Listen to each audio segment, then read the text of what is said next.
Rigveda Samhita, the invocation of Savitra. At the center of the third mandala is a verse that has been recited without interruption, the invocation of Savitra. As the divine impeller, Savitra is the power that sets the sun in motion and awakens all beings.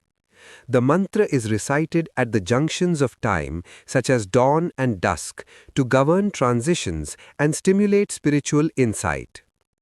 It does not ask for specific gifts, but for the stimulation of vision and understanding. By reciting it in its fundamental meter, the seeker aligns their own utterance with the cosmic rhythm. This marks a point of stillness and focus around which the other invocations revolve. Rigveda ಸಂಹಿತ ಗಾಯತ್ರಿ ಹೃದಯ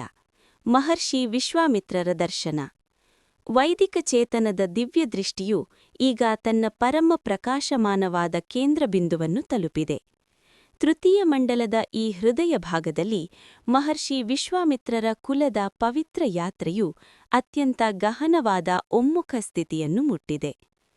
ಅಸ್ತಿತ್ವದ ಹರಿಯುವ ನದಿಗಳನ್ನು ದಾಟಿ ಬದಲಾವಣೆಯ ಪ್ರವಾಹದಲ್ಲಿ ಮುನ್ನಡೆಯುವ ಕಲೆಯನ್ನು ಸಿದ್ಧಿಸಿಕೊಂಡ ಸಾಧಕನ ಚೇತನವು ಈಗ ಗ್ರಹಿಕೆಯ ಉಗಮಸ್ಥಾನವಾದ ಅಂತರಂಗದತ್ತ ಮುಖ ಮಾಡಿದೆ. ಈ ಭಾಗವು ವೈದಿಕ ಪರಂಪರೆಯ ಅತ್ಯಂತ ಸಾರಭೂತವಾದ ಮತ್ತು ಪವಿತ್ರವಾದ ಸ್ಪಂದನವನ್ನು ನಮಗೆ ಪರಿಚಯಿಸುತ್ತದೆ. ಅದೇ ಗಾಯತ್ರಿ ಮಂತ್ರ. ಇಲ್ಲಿ ವೇದವು ಇನ್ನು ಮುಂದೆ ಬಾಹ್ಯ ಭೂದೃಶ್ಯಗಳ ದಾಟುವಿಕೆಯ ಬಗ್ಗೆಯಾಗಲಿ ಅಥವಾ ಅಡೆತಡೆಗಳನ್ನು ಜಯಿಸುವ ಬಗ್ಗೆಯಾಗಲಿ ಮಾತನಾಡುವುದಿಲ್ಲ. ಬದಲಾಗಿ ಈ ಎಲ್ಲಾ ಯಾತ್ರೆಗಳನ್ನು ಅರಿಯುವ ಮೂಲ ಸಾಮರ್ಥ್ಯವನ್ನೇ ಉದ್ದೇಶಿಸುತ್ತದೆ. ಅದೇ ಧೀ ಅಥವಾ ಪ್ರಜ್ವಲಿತ ಬುದ್ಧಿಶಕ್ತಿ. ಈ ಸ್ತೋತ್ರಗಳು ಸವಿತೃದೇವನವರ ಆಹ್ವಾನದಲ್ಲಿ ಪರಾಕಾಷ್ಠೆಯನ್ನು ತಲುಪುತ್ತವೆ. ಸವಿತೃದೇವನವರು ಎಂದರೆ ಕೇವಲ ಕಣ್ಣಿಗೆ ಕಾಣುವ ಸೂರ್ಯನಲ್ಲ, ಇವರು ಒಳಗಿನಿಂದ ಜಾಗೃತಿಯನ್ನು ಎಚ್ಚರಗೊಳಿಸುವ ಸ್ವರ್ಣ ಪ್ರೇರಕರು, ದಿವ್ಯಚೇತನ ಇವರು. ಗಾಯತ್ರಿ ಮಂತ್ರವು ಈ ಮಂಡಲದ ಹೃದಯ ಭಾಗದಲ್ಲಿ ಕೇವಲ ಒಂದು ಪದ್ಯವಾಗಿ ನಿಂತಿಲ್ಲ, ಅದು ಸಂಪೂರ್ಣ ಮಂಡಲದ ದಿವ್ಯ ಸ್ಫಟಿಕೀಕರಣವಾಗಿದೆ. ಅದರ ಪವಿತ್ರ ಛಂದಸ್ಸು ಉಸಿರು, ಮನಸ್ಸು ಮತ್ತು ಏಕಾಗ್ರತೆಯನ್ನು ಒಂದೇ ಲಯದಲ್ಲಿ ಬೆಸೆಯುತ್ತದೆ. ಬ್ರಹ್ಮಾಂಡದ ಸೌರ ಬುದ್ಧಿಶಕ್ತಿಗೆ ಮಾನವನ ಬುದ್ಧಿಯನ್ನು ಸಂಪೂರ್ಣವಾಗಿ ಸಮರ್ಪಿಸುವುದೇ ಈ ಮಂತ್ರದ ಪರಮ ಗುರಿ. ಇದು ಶಕ್ತಿಯನ್ನು ಕೇಳುವ ಪ್ರಾರ್ಥನೆಯಲ್ಲ, ಬದಲಾಗಿ ತಿಳುವಳಿಕೆಯೇ ಪ್ರಕಾಶಮಾನವಾಗಲಿ ಎಂದು ಬೇಡುವ ಪರಮ ಶರಣಾಗತಿ. ಹೀಗೆ ತೃತೀಯ ಮಂಡಲವು ತನ್ನ ಮಹೋನ್ನತ ಉದ್ದೇಶವನ್ನು ಪೂರೈಸುತ್ತದೆ. ಚಲನೆ ಮತ್ತು ಪ್ರಯತ್ನದೊಂದಿಗೆ ಆರಂಭವಾದ ಸಾಧಕನ ಯಾತ್ರೆಯು ಈಗ ಸ್ಥಿರವಾದ ಪ್ರಕಾಶಮಾನವಾದ ಬುದ್ಧಿಶಕ್ತಿಯಲ್ಲಿ ವಿಶ್ರಾಂತಿ ಪಡೆಯುತ್ತಿದೆ. ಮಹರ್ಷಿ ವಿಶ್ವಾಮಿತ್ರರ ಅಂತರಂಗದ ಜ್ವಾಲೆಯು ಈಗ ಸೂರ್ಯನಾಗಿ ರೂಪಾಂತರಗೊಂಡಿದೆ. ಈ ಜ್ಞಾನದ ಪ್ರಕಾಶದಿಂದ ಇನ್ನು ಮುಂದೆ ಜರುಗುವ ಪ್ರತಿಯೊಂದು ಕ್ರಿಯೆಯು ನಿಖರತೆ, ಸಮತೋಲನ ಮತ್ತು ಸತ್ಯದ ಹಾದಿಯಲ್ಲಿ ಸಾಗುತ್ತದೆ. ಬ್ರಹ್ಮಾಂಡದ ಶಾಶ್ವತ ನಿಯಮವಾದ ಋತವು ಒಳಗಿನಿಂದಲೇ ಸದಾ ಮಾರ್ಗದರ್ಶನ ನೀಡುತ್ತದೆ.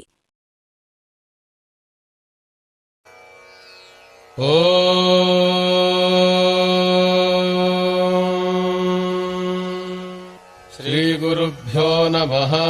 ಹರಿಃ ಓಂ. ಪ್ರಪರ್ವತಾನಾಮುಸತಿರುಪಸ್ಥಾದಸ್ಮೇ ಜಿವವಿಷೀತೆ ಹಾಸಮಾನೆ ಗಾವೇವ ಶುಭ್ರೇ ಮಾತರಾರಿಹಾನೇ ವಿಪಾಕ್ಷದುದ್ರೀಪಯಸಾ ಜವೇತೆ ಇಂದ್ರೇಷಿತೆ ಪ್ರಸವಂ ಭಿಕ್ಷಮಾನೆ अच्छा ಸಮುದ್ರಂ ರಥ್ಯೇವ ಯಾತಃ ಸಮಾರಾಣೇ ಊರ್ಮಿಭಿಃ ಪಿನ್ವಮಾನೆ ಅನ್ಯಾವಾಮನ್ಯಾಮಪ್ಯೇತಿ ಶುಭ್ರೇ अच्छा ಸಿಂಧುಂ ಮಾತೃತಮಾಮಜಾ ಸಂವಿಪಾಸಮುರ್ವೀಂ ಸುಭಗಾಮಗನ್ಮ ವತ್ಸಮೀವ ಮಾತರಾ ಸಂವಿಹಾನೇ ಸಮಾನಂ ಯೋನಿಮನೋ ಸಂಚರಂತಿ ಯೇನ ಭಯಂ ಭಯಸಾ ಪಿನ್ವಮಾನಾ ಅನುಯೋನಿಂ ದೇವಕೃತಂ ಚರಂತಿ ನವರ್ತವೇ ಪ್ರಸವಃ ಸರ್ಗದಕ್ತಃ ಕಿಂಯುರ್ವಿಪ್ರೋ ನದ್ಯೋ ಜೋಹವೀತಿ ರಮಧ್ವಂ ವೇವ ಚ ಸೋಮ್ಯಾಜರುತಾವರೀರುಪಮುಹೂರ್ತಮೇವೈಃ ಪ್ರಸಂಧುಮಚ್ಛಾ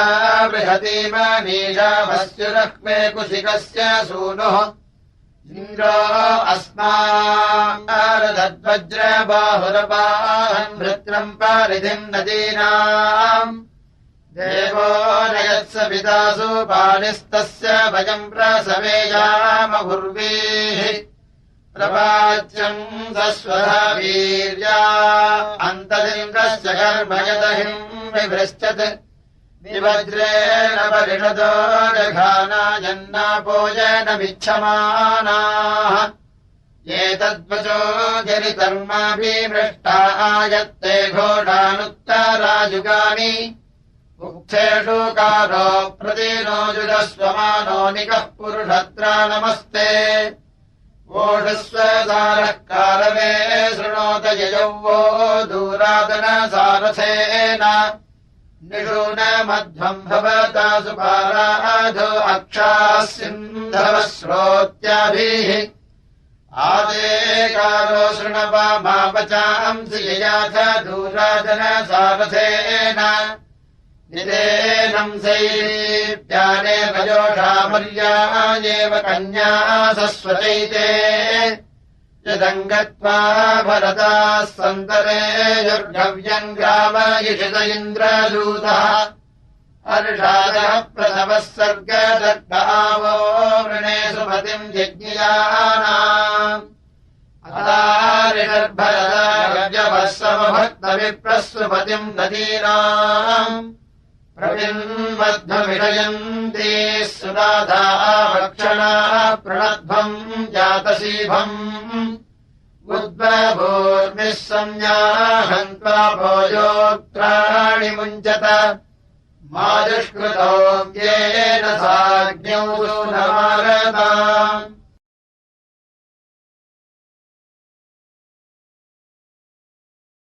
इन्द्रः पूर्भिरादिरद्दासमर्कैर्विदद्वसुर्दयमानो विशत्रून् ब्रह्मज्योतस्तन्वा वावृधानो भूरि दात्रा वृणद्रोदसी उभे मखस्य देतभिषस्य प्रज्योतिमियम् इमाजममृताय भूषन् इन्द्रक्षितीनामसिमानुषीणाम् दिशाम् दैवीनामुत पूर्वयावा इन्द्रो वृत्रमवृणोच्छर्दनीतिप्रमायिनाममिनाद्वर्पणीतिः अहङ्ग्यम् समुसधर्पणेष्वाविद्धेनागृणोद्राम्यानाम् इन्द्रस्वर्षा जनयन्नः निजिगाजोषिभ्यः प्रदाना अभिष्टिः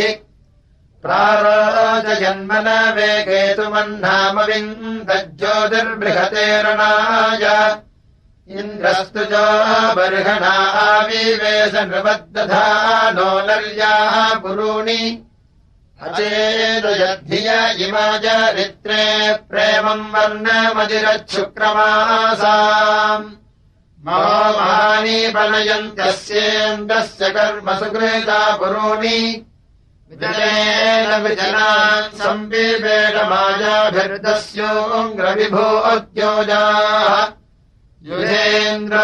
मह्नामरीवश्च कालदेवेभ्यः सत्तादिश्चर्षणिप्राः विवस्वतः सदाने अस्य तानि विप्राः भुक्तेभिः कवयो गृह्णन्ति सत्रासाहम् वरेण्यम् सहोदाम् स सवाम् संस्वरवश्च देवीः सदानयः पृथिवीन्द्यामुदे मामिन्द्रम् मदन्त्यनुधीरनासः सदाद्याम् उत सूर्यम् ददानेन्द्रः सदानपुरुभोज सङ्गाम् हिरण्ययमुत भोगम् सदानहत्वेतस्योन्प्रार्यम् वर्णमावत् इन्द्रवोषधीरसनोदः निवनस्पतीङ्ग्रसनोदन्तरिक्षम् बिभेदबलम् नूनुते विवाचोधा भवद्दमिताभिक्रतूनाम् शृणम् भूवेम मघवानमिन्द्रमस्मिन् भरे ऋतवम् वाजसाकौ शृण्वन्तमुग्रमूतये समत्सघ्नन्तम् वृत्राणि सञ्चितम् धरानाम्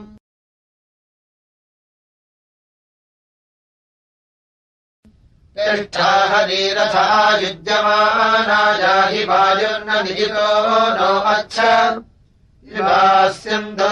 अभिसृष्टो अस्मे इन्द्रस्वाहारविमाते मदाय उपाजिरा पूरुहूताय सप्ती हरीरथस्य धूष्वायूनज्मि द्रवद्यथा सम्भृतम् विश्वतश्चिदुपेमम् यज्ञमावाहात इन्द्रम् उपोनयस्व वृषनाथ पुष्पोते मत्त्वम् वृषभस्वधावः ग्रसेतामस्वामिमूचे हसोना दिवे दिवे सदृशीरद्धिधाराः ब्रह्मणाते ब्रह्मयुजायुनज्विहरीसखायासधमाद आसु स्थिरम् रथम् सुखमिन्द्राधितिष्ठन् प्रजानन् विद्वान् उपायाहि सोमम् माते हरिवृषणाभीतपृष्ठा निरीरमन्यजमानासो अन्ये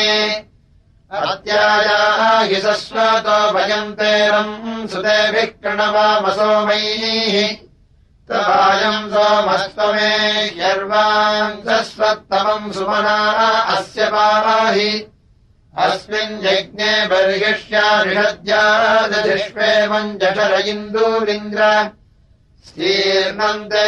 बर्हिः सुत इन्द्रसोमस्कृताधाना अत्तवेते हरिभ्याम् ततोऽगसे पुरुषाकायकृष्णे मरुत्वते तुभ्यम् राता हवींषि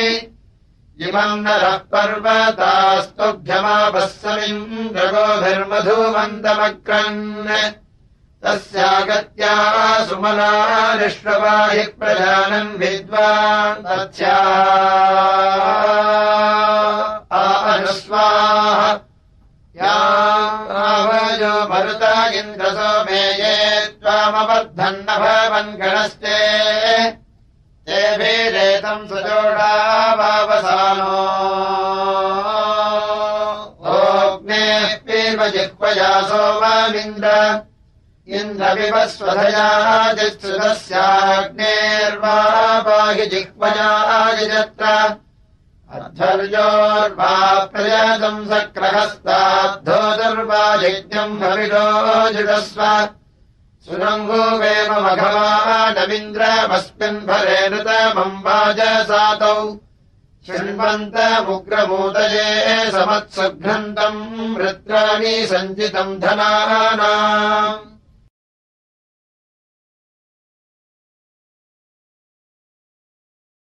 इमामूषप्रभृतिम् सादयेधास्वच्छस्वदूतिभिर्यादमानः सुते सूते वावृधे वर्धनेभिर्यः कर्मभिर्महद्भिः शुश्रूतोऽभूत् इन्द्रायसो वा प्रतिभो विदानार्भिर्येभिर्वृषपर्वाविहायाः प्रयम्यमानान् प्रतिशुर्भाजेन्द्रविलवृषधूतस्य कृष्णाः इपावर्धस्व तव घासुता स इन्द्रसोमासः प्रथमा कुते मे यथा विवः पूर्व्याम् इन्द्रसोमाम् एवापाहि पन्यो अद्यानवीयान् मानमत्र वृजने विरप्स्यु उग्रम् समः पत्यते धृष्मोजाः नाहविव्याजपृथिवी च नैनम् यत्सोमासो हर्यस्वममन्दन् माम् उग्रो वा वृधे वीर्याय समाचक्रे वृषभः काव्येन इन्द्रो भगो वाजदा अस्य गावः प्रजायन्ते दक्षिणा अस्य पूर्वीः प्रयत्सिन्धवः प्रसवम् यथा जन्नापः समुद्रम् रत्स्येव जग्मुः अतश्चिदिन्द्रः सदसो वरीयान्यदीम् सोमः प्रणति दुग्धो अंसुः समुद्रेण सिन्धवो जातमाना इन्द्राय सोमम् सुषूतम् फलन्तः अंसुम् दुहन्ति हस्तिनो भरित्रेर्मध्वः पुनन्ति धारया पवित्रैः हृदायेव कुक्षयः सोमधाराः समी विव्या च सवना पुरूणि अन्नायदिन्द्रः प्रथमाव्यासवृत्नम् जघन्वावृणीत सोमम् आतूघरमागीरे तत्परिष्ठाद्विद्माहित्वा वसूपतिम् वसूनाम् इन्द्रयत्ते माहीनम् तत्रमस्त्यस्मभ्यम् तद्धर्यस्वप्रयम् धि अस्मे प्रयन्धि मघवन् ऋजेषन्निन्द्र राजो विश्वमारस्य भूरेः अस्मे शतम् सरदो जीवसेधा अस्मे वीराक्षस्वद इन्द्रशिप्रिन् सुरङ्गोवेव मघवानमिन्द्रमस्मिन् भरे नृतमम्बाच सातौ शृण्वन्तमुग्रमूतये समत्सुघ्नन्तम् वृत्राणि सञ्चितम् धनानाम्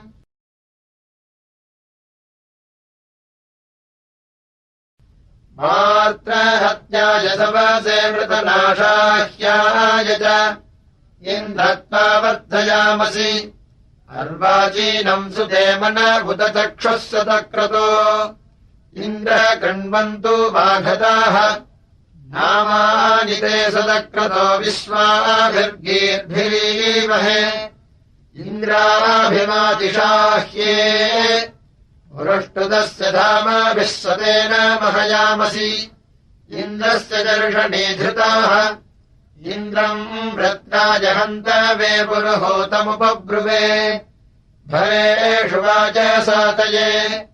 वाजेषु सातयिर्भवत्वामीमहे सदक्रतो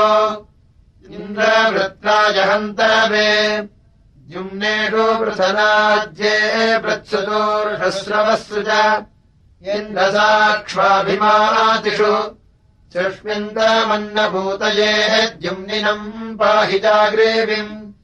इन्द्रसोमम् सदक्रतो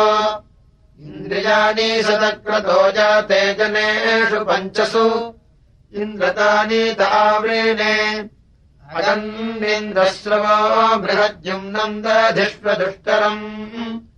उत्ते सुष्मम् तिरामसि अर्वावतो नागह्यथो शक्रपरावथाः पुरोको यस्ते अद्रिवैन्द्रेह ददागहि अभिकष्टे दीधयामनीषामत्यो न भाजी सुरोजिहानः अभिप्रियाणि मर्मृ सत्पराणि कवीम् गच्छामि सन्दृशे सुमेधाः इनादवृच्छजनीमा कवीनाम् मनोधृतः सुकृतस्तक्षतद्या इमाभूते प्रणो वर्धमाना माता अधनुधर्मानिग्मन् निषेवयत्र गुह्यादधानाभुतक्षत्राय रोदसी समञ्जन् सम्मात्राभिर्ममिरे ये वरुर्वी अन्तर्मही समृते धायसेदुः आदिष्ठम् तम् परिविस्मे अभूषाञ्छयो वसानश्चरति स्वरोचिः महत्तद्वृष्णो असुरस्य नामा विश्वरूपो अमृतानि तस्थौ असूतपूर्वो वृषभोज्यायानि मा अस्य सुहृदः सन्ति पूर्वीः दिवो न माता विदधस्य दीभिः क्षत्रम् राजाना प्रतिवो दधाते त्रीणि राजाना विदधे पुरूणि परिविश्वानि भूषधस्तदांसि अपश्यमत्र मनसा जघन्वान् मृते गन्धर्वान् वायुकेशान् सजन्वस्य वृषभस्य धेनोरानामभिर्ममिरे सज्ञङ्गोः अन्यदन्यदसुर्या अम्बसा नानिमाजिनो ममिरे रूपमस्मिन् तजन्वस्य स वितर्नगिर्मे हिरण्ययी ममतिम् जामसि श्रेत् आसुष्टुति रोदसी विश्वबिन्वे अपि भयोषा जनीमानि वव्रे युवम् रत्नस्य साधथो महो यद्दैवी स्वस्तिः परिणस्यातम् गोपाजिह्वस्य तस्तुषो विरूपा विश्वे पश्यन्ति मालिनः कृतानि शृणम् गोवेम मघवानमिन्द्रमस्मिन् भरे कृतमम् वाच सातौ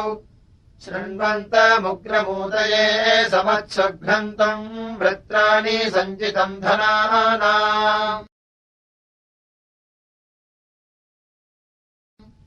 इन्द्रम् मतिर्हृदा वच्यमानाच्छापतिम् स्तोमदष्टाजिगाति याजाग्रेभिर्विदधे सस्यमानेन्द्रयत्ते जायते विद्धिकस्य दिवश्चिदा पूर्व्या जायमाना विजाग्रेभिर्विदधे सस्यमाना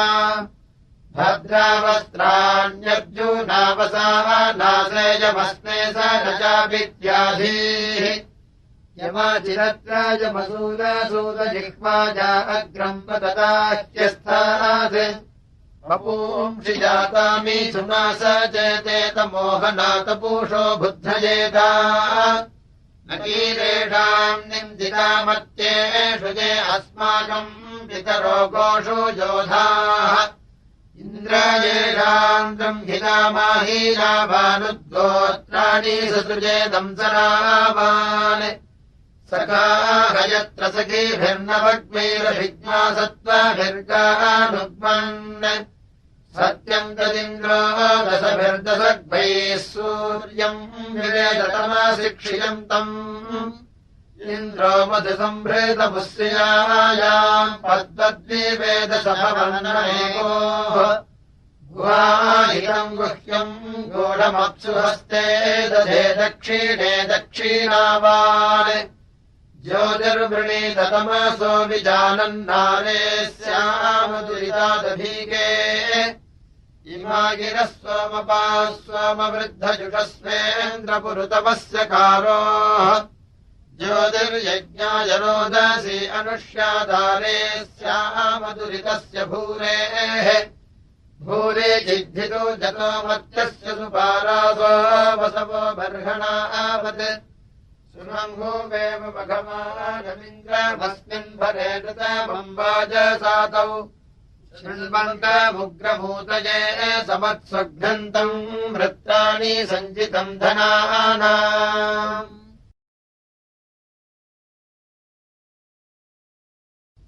इन्द्रत्वा वृषभम् वयम् सुते सोमे हवामहे सपाहि मध्वो अन्धसः इन्द्रक्रतुविदम् सुतम् सोमम् हर्यपुरुष्टुत विवावृषस्वदादृपिम् इन्द्रप्रणोधितावाहनम् यज्ञम् विश्वेभिर्देवेभिः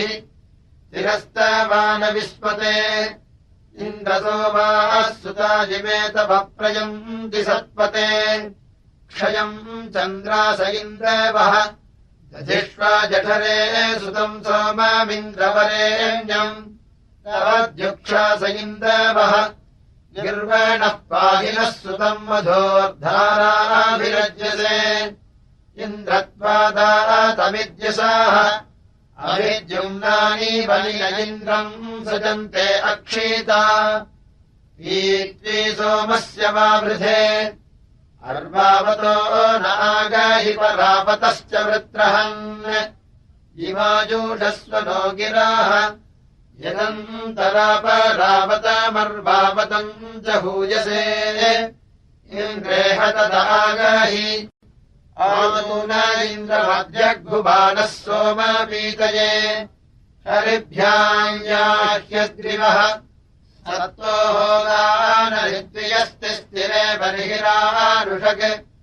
अयुज्रान् प्रातरद्राजः इमा ब्रह्मवाह क्रियन्ता बर्हिः सीद दीहिसूरपुरोलासम् प्रारन्धि सवनेषु न येषु स्तोमेषु वृत्रहन् उक्थेष्विन्द्रगिर्वणः मदयः सोमपामुरम् रिहन्ति सवसस्पतिम् इन्द्रम् वत्सन्नमातराः समन्द्रस्वाह्यन्धसो राधसे तन्वामहे न स्तोतारम् निदेकारः वयमिन्द्रत्वाजवो हविष्मन्तो जरामहे उदत्वमस्मयुर्वसो मारे अस्मद्विमुचो हरिप्रियार्वाम् याहि इन्द्रस्वधा वो मत्स्येह अर्वाञ्चन्त्वा सुखे रथे वहतामिन्द्रकेशिनाः घृतस्नो बर्हिरासते उपनः सुतमागहि सोममिन्द्रगवासिनम् हरिभ्याम् यष्टे अस्मयो तमिन्द्रमधगागहि बर्हिष्ठाम् रामभिः सुतम् कुपिन्वस्य नृप्नवाः इन्द्रमिच्छागिरो ममाच्छा गुरुषितायितः आवृते सोमपीतये इन्द्रम् सोमस्य पीतये स्तोमैरिह वामहे उक्थेभिः कुपितागमत् इन्द्रसोमाः सुताजिमेताम् दधिष्वसदक्रतो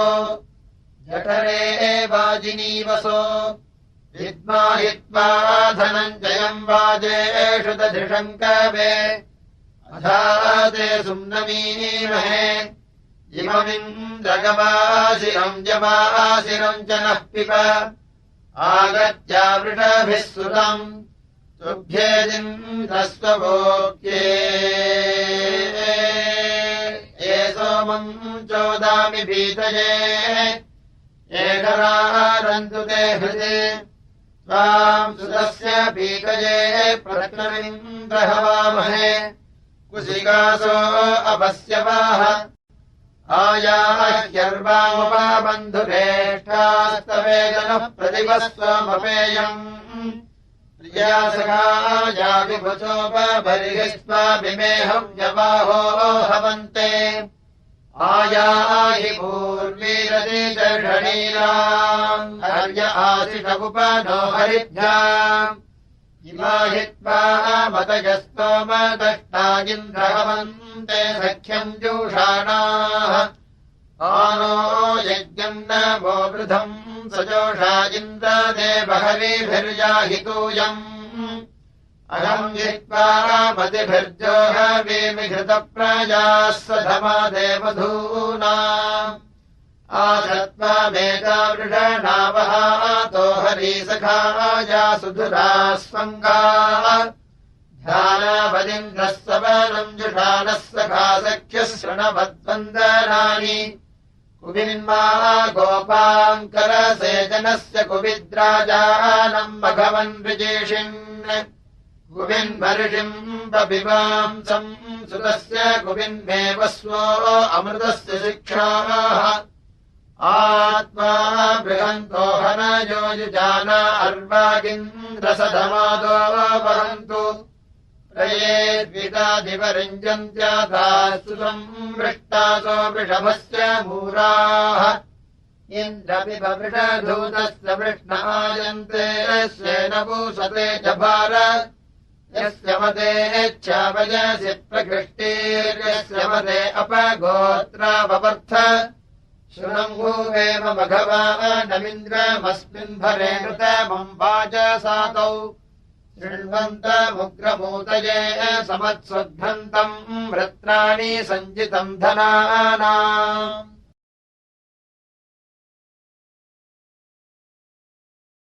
अजन्ते अस्तु हर्यतः सोमहरिभिः सुतः जुषान इन्द्रहरिभिर्न गह्यादिष्टहरितम् रथम् हर्यन्नुषसमर्चयः सूर्यम् हर्यन्न रोजयः विद्वांश्चिकित्वान् हर्यस्ववर्धस इन्द्रविश्वा अभिश्रियाः यामिन्द्रो हरिधायसम् पृथिवीम् हरिवर्पसम् अधारयद्धरितोर्भूरिभोजनम् यजोरन्तर्हरिश्चरत् यज्ञानो हरितो वृषा विश्वमाभादिलोचनम् हर्यस्वो हरितम् धत्तायूधमा वज्रम् बाह्वोर्हरिम् इन्द्रो हर्यन्तमर्जूनम् वज्रम् शुक्रैरभिवृतम् अपावृणोद्धरिभिरद्रिभिः सुतमुद्गाहरिभिराजत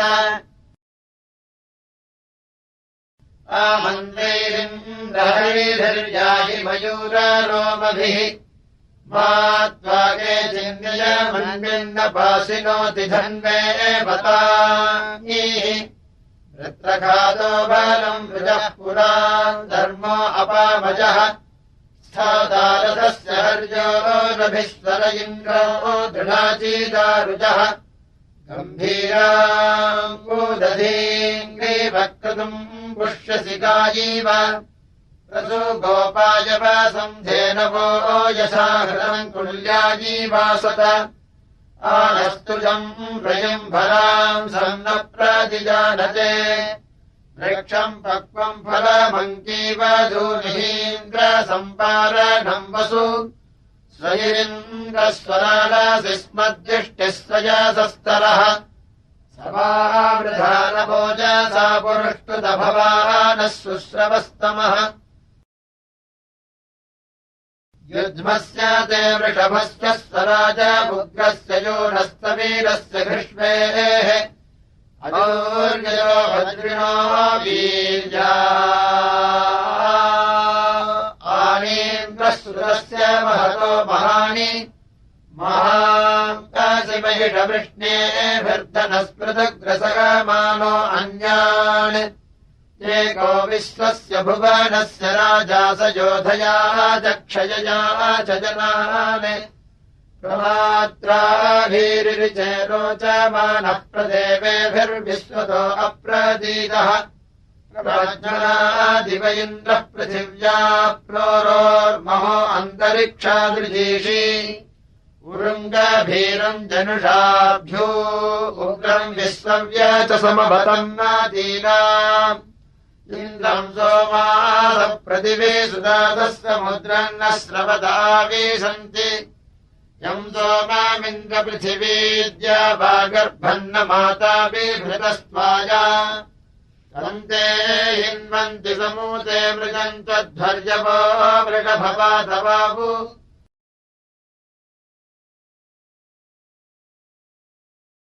मरुत्वाङ्गिन्द्रवृषभोरणाय पिपासो मनुष्वधम् मदाय आसिञ्जस्व जठरे मध्वभूर्मिम् त्वम् राजासि प्रतिवः सुतानाम् स जोषा इन्द्रसगणो मरुद्भिः सोमम् विववृत्नः सूरविद्वान् जहि सद्रोऽङ्गपमृधो न दस्वासा भयम् गृणिः विश्वतो नः उत ऋजुभिर्ऋजुवाः पाहि सोममिन्द्रदेवेभिः सखीभिः सुतम् नाः याभजो मरुतो ये त्वावहन् वृत्रमदस्तुभ्यमोजाः ये त्वा हि हत्ये मघवन्नबद्धम् येषाम् भरे हरिभोजे कविष्टौ ये त्वा नूनमनुमदन्ति विप्राप्युरेन्द्रसोमम् सगणो मरुद्भिः मरुत्वन्तम् वृषभम् वा वृधानमकवारिम् दिव्यम् सासमिन्द्रम् विश्वासाहपवसे नूतनायोग्रम् स होतामिहतम् होवेम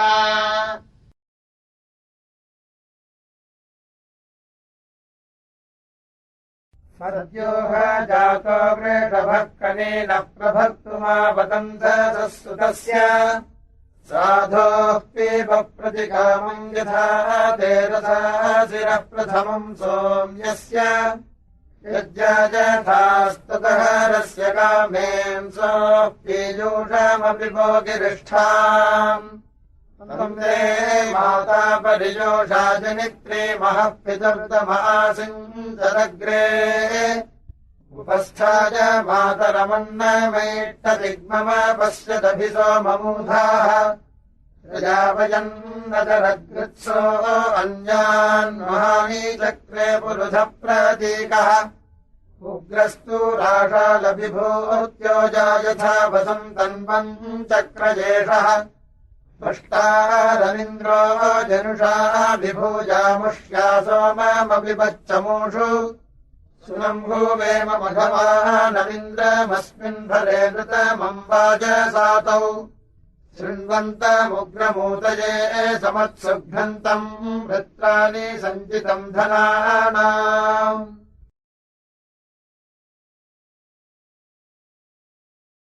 शंसा महामिन्द्रम् यस्मिन् विश्वा दृष्टयः स्वमपाः काममव्यन्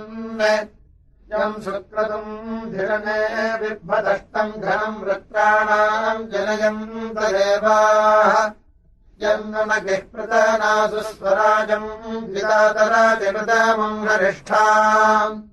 जिनतमः सत्त्वभिर्योः सूषैः पृथुज्रया अविनादाजुर्दस्योः सहावा वृत्सुतरनिर्वार्वा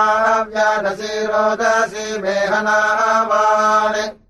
भगो नकारे हव्यो मतीनाम् पितेव चारुः सुहवो वयोधाः धर्ता दिवो रजसस्पृष्टभूर्ध्वो रथो न वाजुर्वसुभिर्नियुक्त्वान् क्षपाम् हस्ताजनिता सूर्यस्य विभक्ता भागम् धिषणे ववाजम् शुनम्भूवेम मघवानमिन्द्रमस्मिन् भरे नृतमम् वाजसातौ शृण्वन्तमुग्रमूतये समत्सुघ्नन्तम् वृत्तानि सञ्चितम् धनानाम्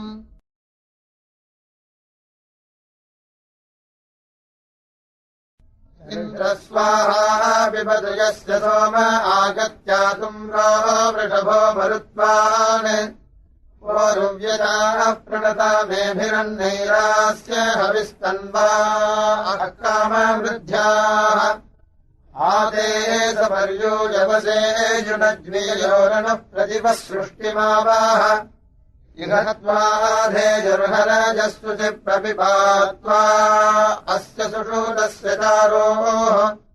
गोभिर्मिक्षुम् दधिरेषु पारमिन्द्रम् ज्येष्ठ्या यथाजसे गृणानाः मन्दानः सोमम् पपिवाम् वेजेषिन् समस्मभ्यम् पुरुधा गायीषण्य इमम् कामम् मन्दजागोभिरस्वैश्चन्द्रवताराधसापप्रथश्च स्वर्गवामतिभिस्तुभ्यम् विप्राजिन्द्रायवाहः कुशिकासो अक्रन् श्रुतम्भूवेम मघवानमिन्द्रमस्मिन् भरे नृतमम् वाजसातौ शृण्वन्तमुग्रमूतये समत्सुघ्नन्तम् वृत्तानि सञ्चितम् धनानाम्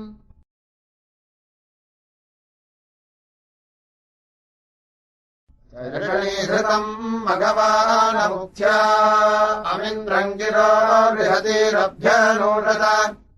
वावृधानम् पूर्वभूतम् सुव्यक्तिभिरमर्त्यम् जरमानम् दिवे दिवे शतक्रतुमन्नवम् साकिनम् नरम् गिरो मयिन्द्रमुपयन्ति विश्वताः वाजसनिम् पूर्भिदम् तूर्णीमप्तुरम् धामसा च मभिषाचम् सर्विदम् आकरे वसोज्जलितापनस्य तेनेघसस्तु भयिन्द्रो दुवस्यति विपस्वदस्वदनाहि विप्रिये सत्रासाहमभिमादिहनम् स्तुहि गृणामुत्वानृतामङ्गीर्भिरुक्तैरभिप्रवीरमर्चता सबाधाः समन्दे पुरुमायोजीः ते नमो अस्य प्रतिभजेकजीशे पूर्वीरस्य निष्कृतो मर्त्येषु पुरोवसूनि पृथिवी बिभर्ति इन्द्रायद्यावोषधीरुतापो रयिम् रक्षन्ति जीरयौवनानि तुभ्यम् ब्रह्माणि गिर इन्द्र तुभ्यम् सत्रादधिरे हरिवो जुषस्व बोध्या आविरवसो नूतनस्य सखे वसो जरितृभ्योपयोधाः इन्द्रमरुत्व इह वायुसोमम् यथाचार्याते अबीबः सुतस्य तव प्रणीतीतव सूरसर्वन्नामी वासन्ति कवयः सुयज्ञाः समावसान इह वायुसोमम् मरुद्भिरिन्द्रसखीभिः सुतम् नाः जातम् यत्त्वापरि देवा अभूषन्महे भराय पुरुहूत विश्वे अप्तूर्ये मरुत आपिरेषो मन्दन्निन्द्रमनुदातिवाराः तेभिः साकम् पीबतु वृत्रघातः सुतम् सोमम् दासुषस्वे सुधस्ते इदम् ह्यन्वोजसा सुतम् राधानाम् पदे विभात्वा अस्य गिर्वणः यस्ते अनुस्वधामसत्सुते नियच्छतन्वम् सत्त्वा ममत्तु सोम्यम् रते अस्नोतु कुक्षोऽप्येन्द्रब्रह्मणाशिराः प्रबाहुसूरराधसे ध्यानावन्तम् करम्भिणमपूपवन्तमुत्थिनम् इन्द्रप्रातर्जुषस्वनः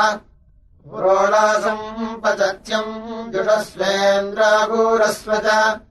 तुभ्यम् हव्यानि सिस्रते पुरोडासम् च नोघसो जोषयासे गिरश्च नः वधूयुरिवयोषणाम् पुरोडासम् सरस्रुतप्रातः सावेजूषस्वरः इन्द्रक्रतुर्हिते बृहन् माध्यम् दिनस्य सवर्णस्य धाराः पुरोडासमिन्द्रकृष्वेह चारुम् त्रयस्तोताजरितातूर्ण्यर्थो वृषायमानमुपगीर्भिरीष्टे त्रिये धानाः सवने पुरुष्टुतपुरोडासमाहूतम् मामहस्वनः भुवन्तम् वाजवन्तम् त्वागभे प्रयस्वन्तमुपशिक्षेमधीतिभिः भूषण्वते तेजकृमाकरम्भम् हरिवते हर्यस्वायधानाः अपूपमध्यसगनो मरुद्भिः सोमम् विभवृत्रः सूरविद्वान् प्रतिधाना भरततूजमस्मै पुरोडासम् वीरतमाय नृणाम् दिवे दिवे सदृशीरिन्द्रतुभ्यम् वर्धम् दुत्वा सोमपेयाय धृष्णो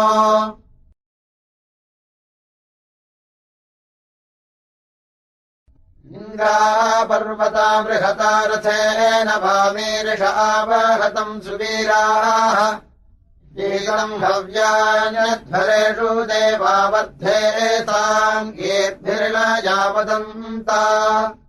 तिष्ठा सुखम् मघवन्मापराधा सोमस्य नत्वा सुषूतस्य यक्षि विदुर्नभित्रस्य च मारभेद इन्द्रस्वादिष्ठया गिरा स जीवः संसावाध्वर्यो प्रतिमे गृणीहीन्द्रायवाहः कृणवामजुष्टम् एदम् बर्हिर्यजमानस्य सीताथा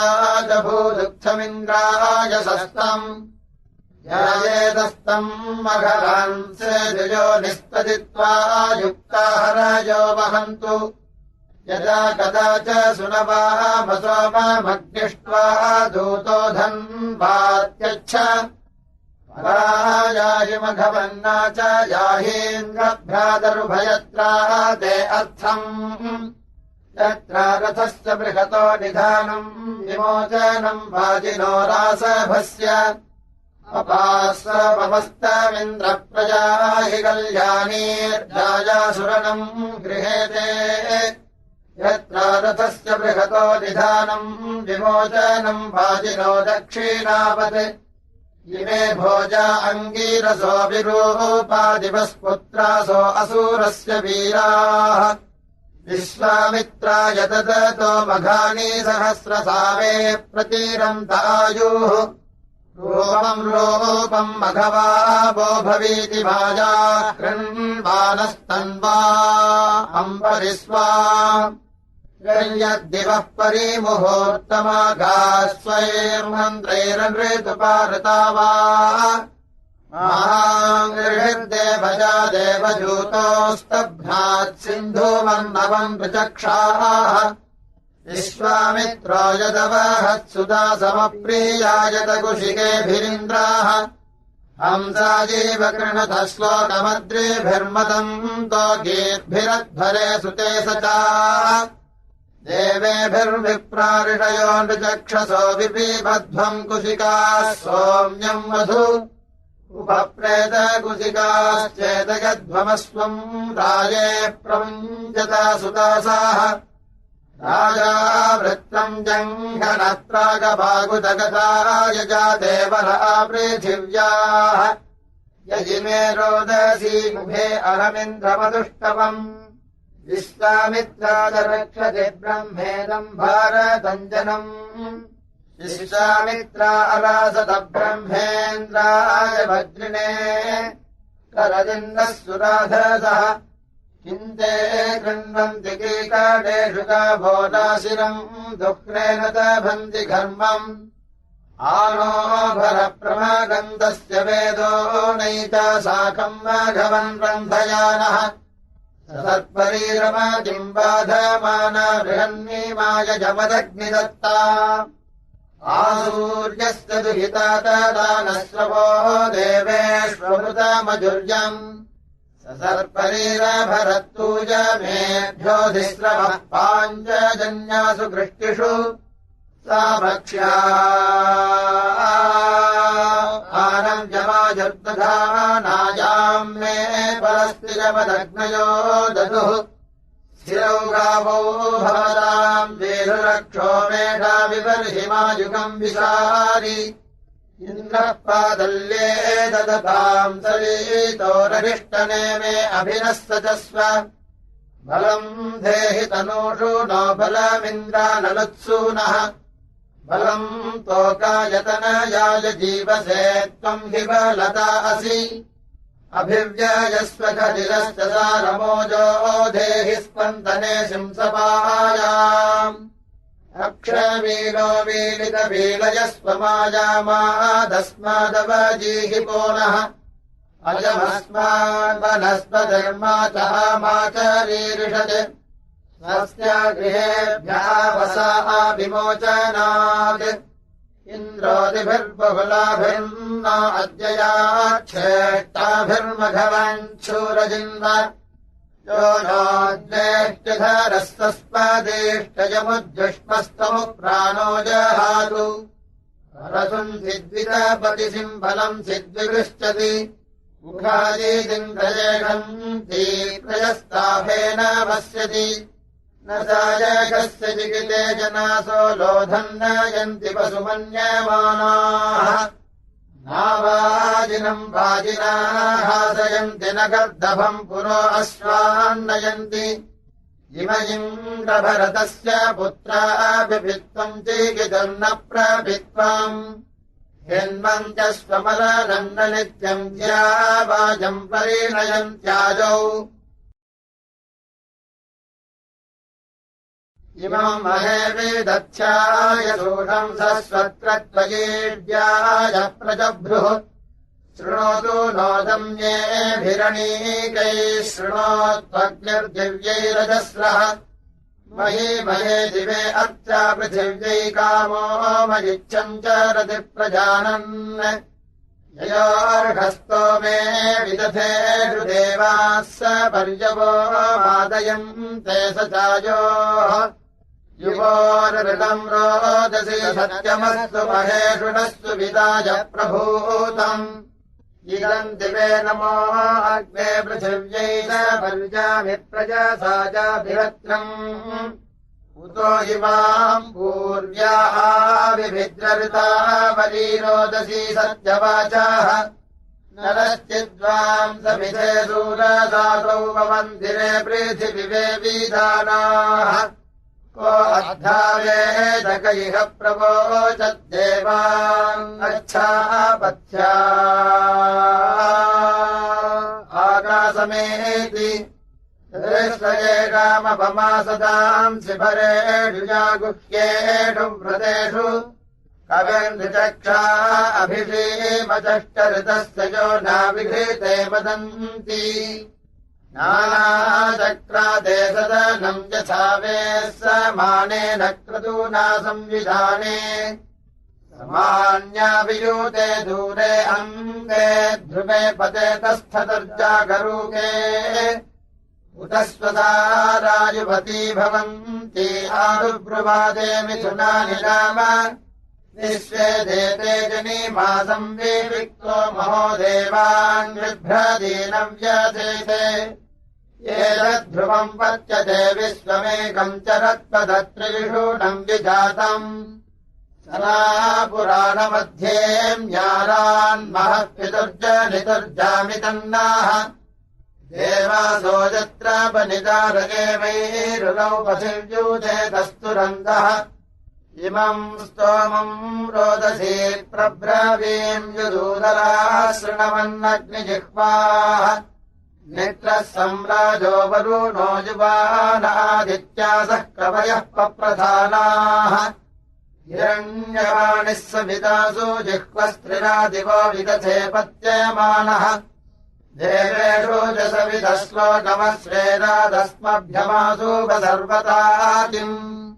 सुहृत्सु पाणिस्ववाङ्कृता वा देवस्तष्टावसेतानि नोधात् ऊषण्वन्तर्भवो मादयध्वमूर्ध्वग्रावाणो अध्वरमातष्ट विद्युद्रता मरुतरिष्टिमन्तो दिवो मर्या ऋतजातायासाः सरस्वती शृण्वन् यज्ञियाः सोधाता रयम् सह वीरम् दुरासः विष्णम् स्तोमासः पुरुदस्ममर्कभगस्येव कारिणो यामानिग्मन् पुरुक्रमः कगुहो यस्य पूर्वीर्नमर्धन्ति युवतयो जनित्रीः इन्द्रो विश्वैर्वीर्यैः पत्यमानमुभे आपप्रौरोदसीमहित्वा पुरम् ददो वृत्रः धिष्णुषेणः सङ्गृभ्यान आभरा भूरि पश्वः नासत्या मे पितरा बन्धुवृच्छा सजात्यमस्विनोश्चारुणाम इवम् हिस्तौरयुगौ नो रजीनाम् रात्रम् रक्षेथे अकवैरदब्धा महत्तद्वः कवयश्चारुणामयद्धदेवा भवथ विश्व इन्द्रे सखर्भिः पुरुहूतप्रियेभिरिमाम् धियम् सातये दक्षतानः अर्यमाणो अदीतिर्यज्ञियासो दब्धानि वरुणस्य व्रतानि योतनो अनभत्यानि गन्तो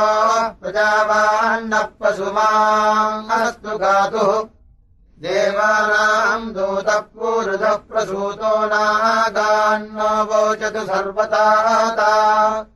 शृणोतु नः पृथिवीद्यो ऋतापः सूर्यो नक्षत्रेरुर्वा अन्तरिक्षम्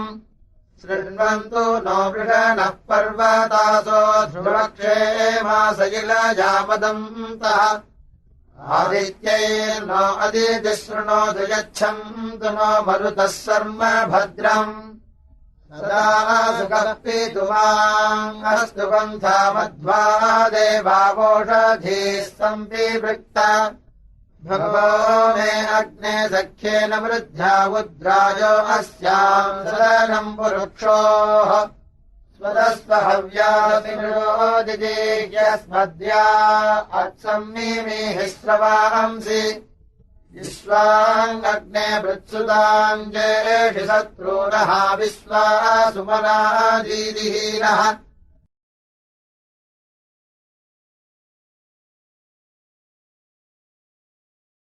पुरसः पूर्वा अधयद्यूषर्महद्विजज्ञे अक्षरम् पदे गोः देवानामनुप्रभूषणम् महद्देवानामसुरत्वमेकम् मोषो अत्र जुहुरन्त देवा मा पूर्वे अग्ने पितरः पदज्ञाः पुराण्योः सद्मनोः केतुरन्तर्महद्देवानामसुरत्वमेकम् इमे पुरुत्रापरयन्ति कामाः संयच्छादीद्ये पूर्व्याणि समिद्धे अग्रभृतमिद्वदेव महद्देवानामसुरत्वमेकम् समानो राजा बिभृतः पुरुत्रासये सुप्रयूतो वनानु अन्यावत्सम्भर दिक्षेति माता महद्देवानामसुरत्वमेकम् आक्षित्पूर्वा स्वपरा अनूरुः सद्यो जाता सुतरुणीष्वन्तः अन्तर्वतीः सुपते अप्रवीता महद्देवानामसुरत्वमेकम् सयोः परस्तादधनद्विमाता बन्धनश्च रतिवत्सयेकाः नेत्रस्य वरुणस्य व्रतानि महद्देवानामसुरत्वमेकम् माता होता विदथेषु सम्राळम् वग्रन्तरदिक्षेति बुध्रः प्ररण्यानिरण्यवाचो भरम् ते महद्देवानामसुरत्वमेकम् सूरस्येव युध्यतो अन्तमस्य प्रतीचीनम् ददृशे विश्वमायत् अन्तर्मतिश्च रतिनिष्ठिधङ्गोर्महद्देवानामसुरत्वमेकम् निरेवेदि फलितो दूतः स्वन्तर्महाश्च रतिरोचनेन बभूंषि बिभ्रदभिनो विचष्टे महद्देवानामसुरत्वमेकम् विष्णुर्गोपाः परमम् पातिपाथः प्रियाधामान्यमृता दधानः अग्निष्टा विश्वा भुवनानि वेद महद्देवानामसुरत्वमेकम् नानाचक्राते यम्या आपपूंषितयोरण्यद्रोचते कृष्णमन्यत् स्यावी जयतरूषी जस्वसारौ महद्देवानामसुरत्वमेकम् माता जयत्रा दुहिता च धेनूसभद्दुघे धापयेते समीची ऋतस्य ते सदशीले अन्तर्महद्देवानामसुरत्वमेकम् अन्यस्याः वत्सम् व्रीहतीमीमायकयाः भुवानि दधे धेनुरूधाः ऋतस्य सापयसा पिन्वतेनाः महद्देवानामसुरत्वमेकम् अपद्यावस्ते पुरुरूपावपुंस्योद्वातस्थोऽत्यभिम्रेरीहाना ऋतस्य रद्मविचरामि विद्वान् महद्देवानामसुरत्वमेकम् पदेयीव निहीते तस्मे अन्तस्तयोरन्यद्गुह्यमाविरन्यत् सद्धीजीनावत्स्या आसाविषूची महद्देवानामसुरत्वमेकम् आधेनवोऽधुनयन्तामसि स्वभर्दुघाः स्वसजा अप्रादुग्धाः नव्यायुवतयो भवन्तीर्महद्देवानामसुरत्वमेकम् यदन्यासो वृषभोरोरवीधितो अन्यस्मिन् यूथे निदधातिरेताः स हि क्षपावान् स भगस्य राजा महद्देवानामसुरत्वमेकम् ईरस्य नु स्वस्यम् जनासः प्रणुवोचामविदुरस्य देवाः षोडायुक्ताः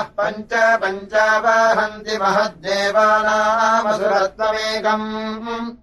देवस्तष्टाः सविता विश्वरूपः पुपोषः प्रजाः पूर्धा जान इमादविश्वा भुवनान्यस्य महद्देवानामसुरत्वमेकम् मयि समीरस्तम् वा समीची उभेदे अस्य वसूनान् दृष्टे शृण्वे वीरो विन्दमानो वसूनि महद्देवानामसुरत्वमेकम् इमाम् च न पृथिवीम् विश्वधाया उपक्षेति हिरमित्रो न राजा पुरस्ततस्तर्मसरो न वीरा महद्देवानामसुरत्वमेकम् निःशिद्धरीस्तमोषधीरुतापो रयन्त इन्द्रपृथिवी बिभर्ति सखायस्ते वामभाजस्याम महद्देवानामसुरत्वमेकम्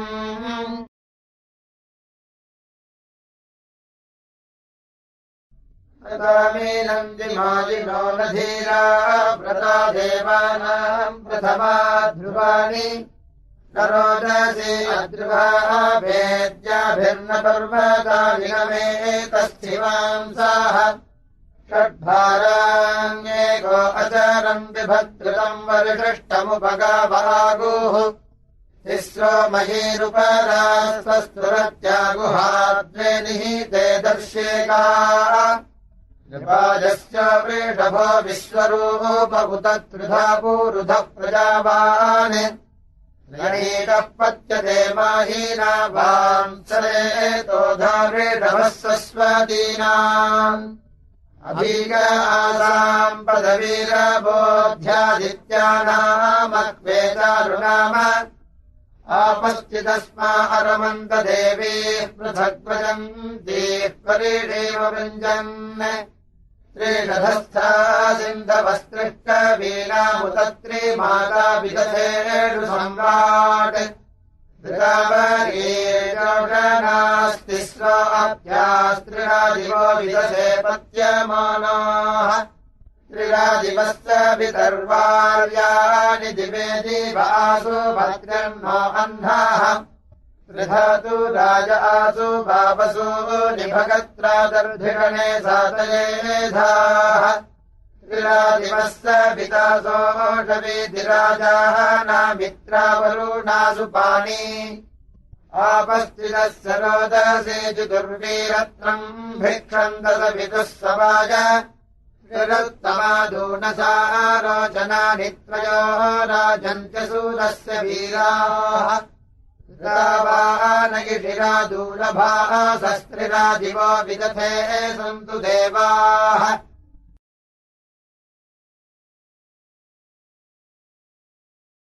रमे विभिक्वाविदन्मनीषाम् धेनुम् चरम् जीम् प्रयूतामगोपाम् सद्यश्चिद्यादुदिहे भूरि धातेरिन्द्रस्तदग्निः पाणिकारो अस्याः इन्द्रस्तु पूषामिषणासु हस्ता दिवो न प्रीताः सयम् दूदुक्रे विश्वे यदस्याम् नृणयम् तदेवाः प्रवोत्र वसवः सुम्नमस्याम् याजामजो वृष्णायिच्छन्ति सत्यम् नामस्यन्ति यर्जानते गर्भमस्मिन् अच्छा पुत्रम् धेनवो वावसानामनश्चरन्ति बिभ्रतम् वपूंषि अच्छा व्यग्विरोदसि सुमेघे ग्राम्णो युजानो अध्वरे मनीषाम् इमाभूते मनवे भूरि वारा भूर्ध्वा भवन्ति दर्शनागजत्राः याते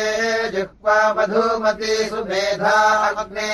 देवेषोच्यत बुरुचि तयेह विश्वाम् अवसे यजत्राणासादय पायया चामधूनि याते अग्ने पर्वतस्येव धारासश्चन्ति पीपयद्देवचित्रा तामस्मभ्यम् प्रमदिम् जातवेदो वसोदास्वसुपतिम् विश्वजन्याम्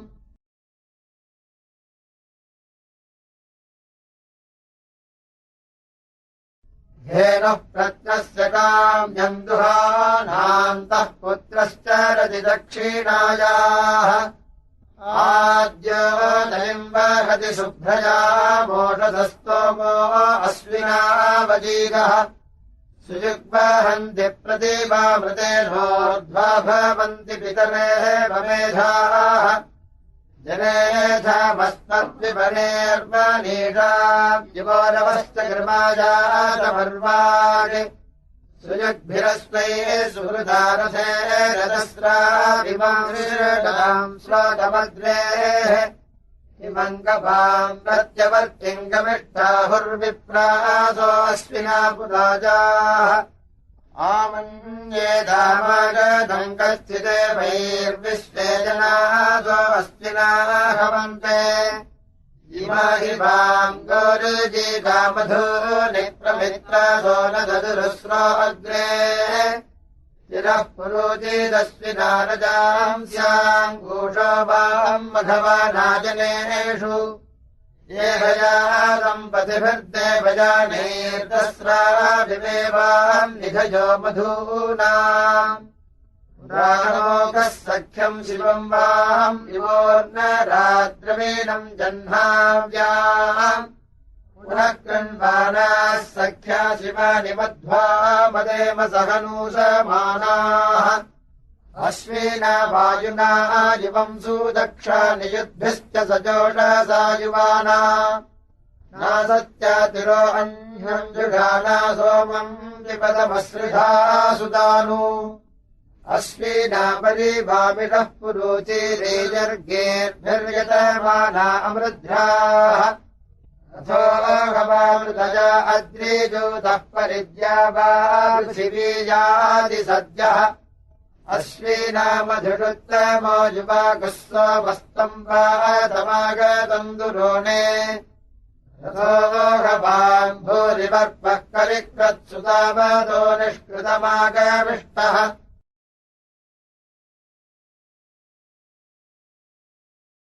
मित्रो जनान्यादयति ब्रुवाणो मित्रोदाधार पृथिवीमुदद्या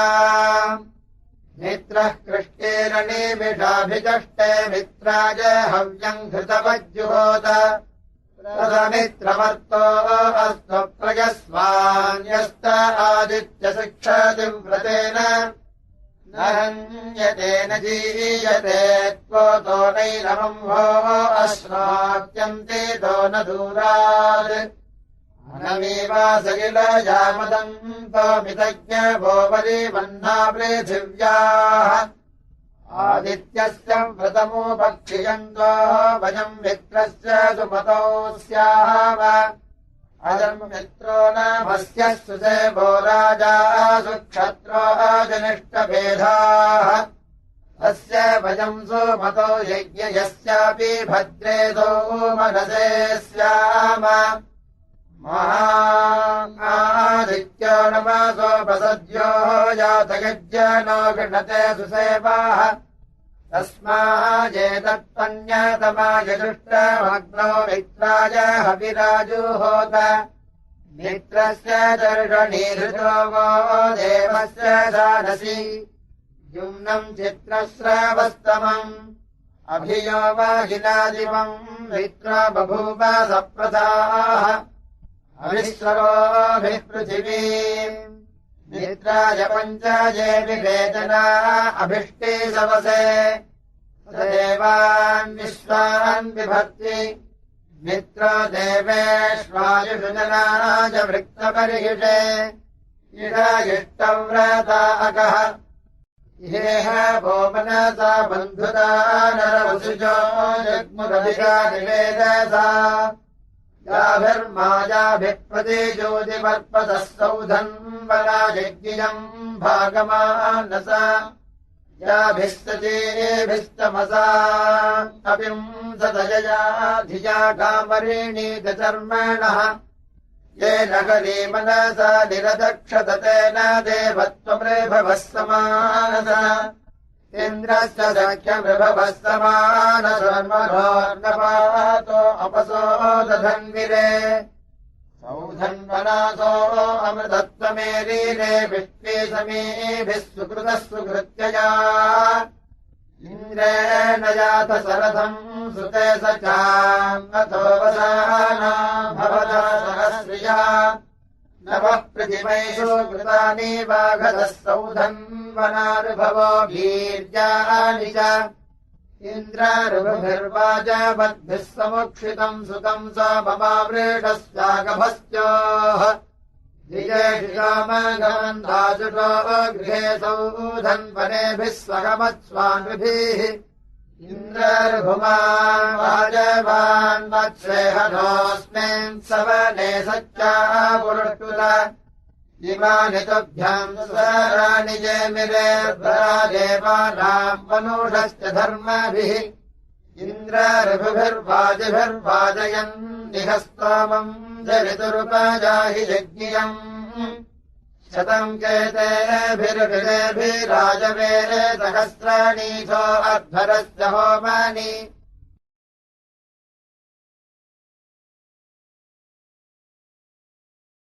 उषोपाजेन वाजिनि प्रचेतास्त्वमम् जुडस्व गृणतो माघोनि पुराणी देवी वधिः पुरम् धिरणव्रतम् च रसि विश्ववारे उषो देव्यमर्त्या विभाहि चन्द्ररथा सूनुता जीरयन्ति आत्वा वहन्तु सुयमासो अस्वाहिरण्यवर्णाम् पृथुपा च सोजे उषः प्रदीचे भुवनानि विश्वोर्ध्वातिष्ठस्य मृतस्य केतुः समानमर्थम् चरणीयमाना चक्रमीवनम् यस्याववृत्स्व अवस्यूमेव चिन्वती मघोऽन्युषायादिस्वसरस्य पत्नी स्वा अर्जनन्ति सुभगा सुतम् सा आन्ताद्दिवः पप्रधा पृथिव्याः अच्छावो देवी मुषसम् विभातीम् प्रवो भरध्वम् नमसा सुभृत्यम्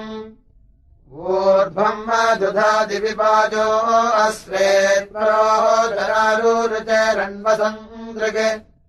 ऋतावरेदिवो अर्कैरबोध्या रेवतीरोदसी चित्रमस्थात्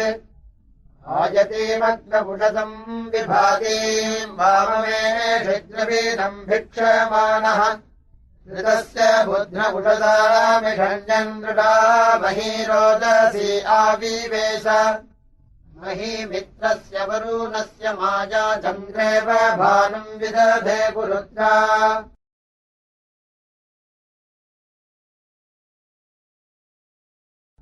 इमावो वाम् भ्रमजो मन्यमाना युवावतेन तुज्या अभूवन् वा अत्यदिन्द्रावरुणादिशो वाम् येन स्मासिनम् भरतः सखिभ्यः